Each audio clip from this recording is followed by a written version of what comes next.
Hundreds of fully armed soldiers descended from military planes over Burkina Faso. No announcement, no press release, no visible conflict. Just the sky over Bobo Dioulasso suddenly blooming with parachutes, as if war had broken out in silence. It wasn't an invasion, but something much more deliberate and calculated.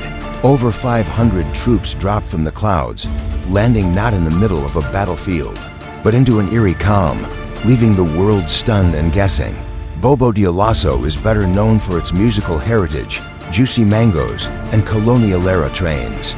But under its surface, the city is morphing into something far more strategic, a command hub quietly turning into the nervous system of Burkina Faso's new military doctrine.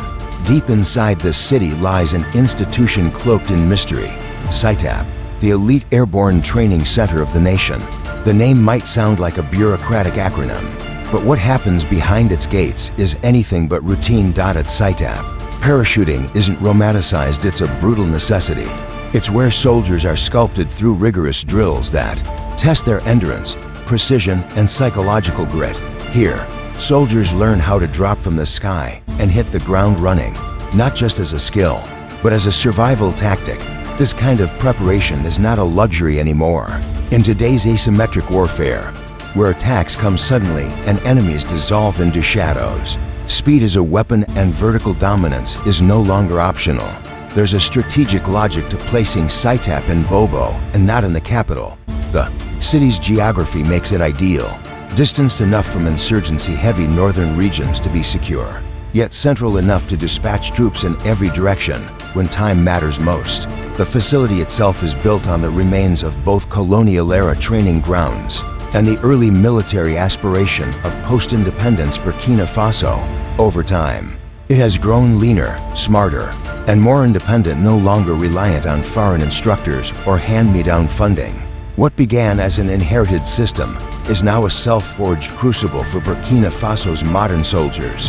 The 2025 mass parachute exercise isn't just another drill. It's a proving ground and airborne crucible where soldiers don't earn stripes by standing in formation, but by falling from the sky and proving they can survive what comes next. Every one of those 500 troops endured mental and physical gauntlets. Long before the planes ever took off, they're trained in everything from high altitude, navigation and night jumps to survival tactics behind enemy lines. These are not exhibition troops. These are quick-strike units built for speed, adaptability, and terrain mastery.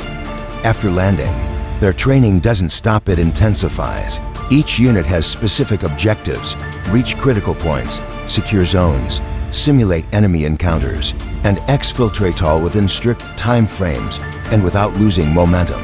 There are no blanks in their weapons, no scripted victories, no safety nets. These missions are built to mimic the chaos of real conflict zones like Tapoa, or the volatile borders with Mali and Niger regions where rebels don't fight by the rules and alliances shift with the desert wind. SITAP isn't just a facility, it's a mindset, a way of war molded by necessity. Burkina Faso doesn't face traditional warfare. It's locked in a ghost conflict with militant networks that don't hold ground or wave flags, but terrorize rural communities through hit-and-run tactics. These enemies are elusive, vanishing before the dust settles. That's why conventional military response isn't fast enough. Roads can be blocked, convoys delayed. But paratroopers, they fall from the clouds and engage instantly. These jumps are the front line of a new military doctrine, designed for agility, shock, and containment.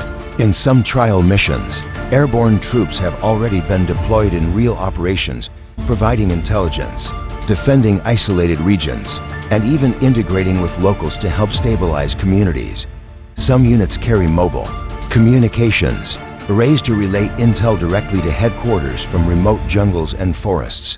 Others are trained to operate independently for up to 72 hours post-drop, relying on their packs, their training, and their instincts.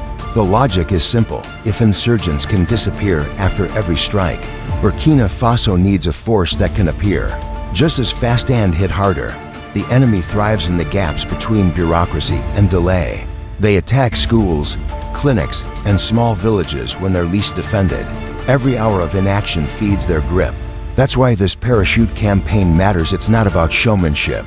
It's about closing that gap, about making Burkina's response time as swift and silent as its enemies advance. These insurgents aren't just local nuisances. They're part of a larger web sum with ties to failed foreign interventions, others funded through shady international channels. They want to destabilize Burkina Faso not with armies, but with fear and fractured trust. Every success they score plants doubt in the minds of civilians. But the government isn't standing still. These paratroopers represent a refusal to bow to that fear. They are not just trained to shoot, they're trained to stabilize, to disrupt, to adapt, and respond without waiting for permission. This new doctrine isn't imported, it's homegrown. These paratroopers don't answer to foreign commands or global missions. They answer to something more intimate, the preservation of their homeland. Their missions may be quiet, their deployments unannounced, but their goal is anything but passive. They are Burkina Faso's answer to chaos, and the sky is their battleground. But of course, skyfall is only part of the picture. What happens after landing is just as critical. Without proper backup or reinforcement, even the best trained unit can be overwhelmed. The next challenge isn't just training elite soldiers, it's building the ecosystem that supports them on the ground. Because in this type of war, where your enemy wears no insignia and respects no rule book, survival depends on coordination, not just courage. As the world watches from afar, many still underestimate the evolution happening quietly within Burkina Faso's borders. But one look at the silent discipline of its airborne forces, and you realize something big is changing. The country once seen as fractured is now leading its own military reinvention. The sky may look peaceful, but from above, a new kind of army is already preparing to land. Landing hard and fast isn't the end of the mission, it's the beginning. That's the brutal beauty of Burkina Faso's evolving military doctrine. These paratroopers don't land with backup waiting behind them. There are no tanks following, no jets watching from above. Once they hit the ground, they are on their own. Each soldier operates as an entire team, trained not only to fight but to heal, to gather intelligence, to fix communications, and to survive without external support. In essence, they become walking command units, self-reliant, highly skilled, and deeply embedded in the operation from the first moment of impact. The entire approach reshapes how warfare is conducted in Burkina Faso. In the past, soldiers often arrived too late when towns were already in ruins, fires smoldered, and the attackers had long vanished into the landscape. Now, that timing has shifted. Paratroopers are arriving while attacks are still underway. That leaves no room for hesitation. Every action must be precise, every movement deliberate. They're not just soldiers, they're the tip of the spear. Their first task after landing is securing the area. But these aren't open plains or neat battlefields, they're rugged forests, dry savannas, hills, and unpredictable flood zones. The enemy could be anyone: farmers by day, fighters by night. Immediate threats like hidden explosives or ambushes require sharp instincts. Next, the troops establish communications. With their portable, encrypted setups, they can instantly connect with headquarters, local militias, or nearby patrol units. These systems turn one isolated unit into the nerve center of an entire regional counterattack. Stabilization comes next, and it's more than just military defense. It includes protecting schools, rescuing civilians, evacuating the wounded, and collecting intelligence from hostile territory. Sometimes, they must set up temporary command stations and hold their position for hours, sometimes days, until reinforcements arrive, if they ever do. What makes all of this even more significant is that Burkina Faso isn't imitating anyone else's playbook. This isn't a carbon copy of US operations or French counterterrorism. It's a model that's been adapted to local realities, a response born from the terrain, the culture, and the necessity of self-reliance. With unreliable GPS signals and minimal infrastructure, these troops are trained to make do with what's around them. Even simple tools like farming equipment or wood can be transformed into defensive structures. When tech fails, they turn to local knowledge, sometimes using village elders as messengers. And it's not just strategy that makes this model unique, it's the soul behind it. Many of these soldiers are locals themselves, returning not just as warriors, but as protectors of their own communities. They're not strangers dropped into foreign terrain, they're sons of the soil, familiar with every tree and trail. That emotional connection is powerful. It makes the mission personal for them. Failure isn't just tactical, it's existential. They're taught to believe that if they fall, the village falls with them. That kind of responsibility builds a mental toughness few armies in the world can match. To build that resilience, the 2025 campaign emphasized intense psychological and physical conditioning. Soldiers faced simulated combat under total darkness, practiced landing in hostile zones, and endured complete isolation to mirror being cut off after a bad drop. They're also trained to adapt, turning scrap into shelter or using local knowledge to outmaneuver enemies.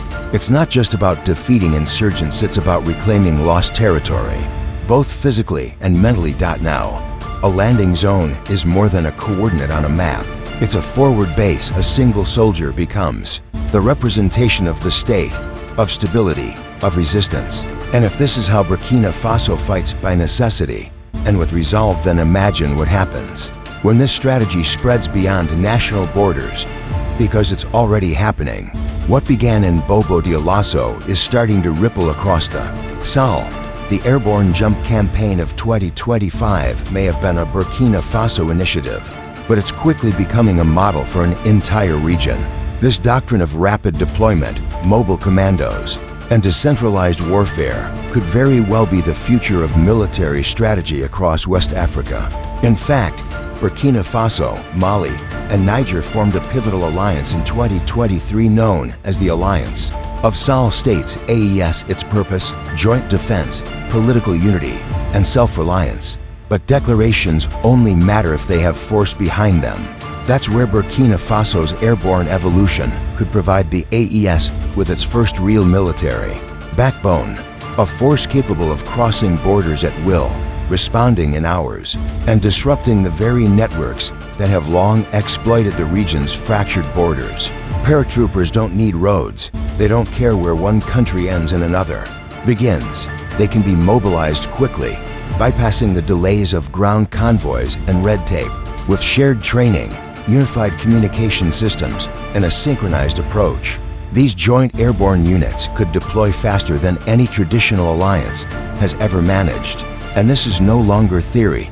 Behind closed doors, military officials from these three countries are already planning cross-border parachute exercises. These joint drills won't be managed by France, the US, or the UN. They'll be designed entirely by African forces, using African terrain, facing African threats, and executed with African solutions.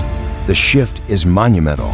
For decades, African militaries have relied on foreign templates, on NATO guidelines, on outsourced air support, on peacekeeping blueprints. SITAP is showing that an entirely homegrown strike capability is not only possible, it's effective. This transformation has major geopolitical consequences. If AES airborne units begin launching joint missions without external oversight, the entire regional power balance shifts.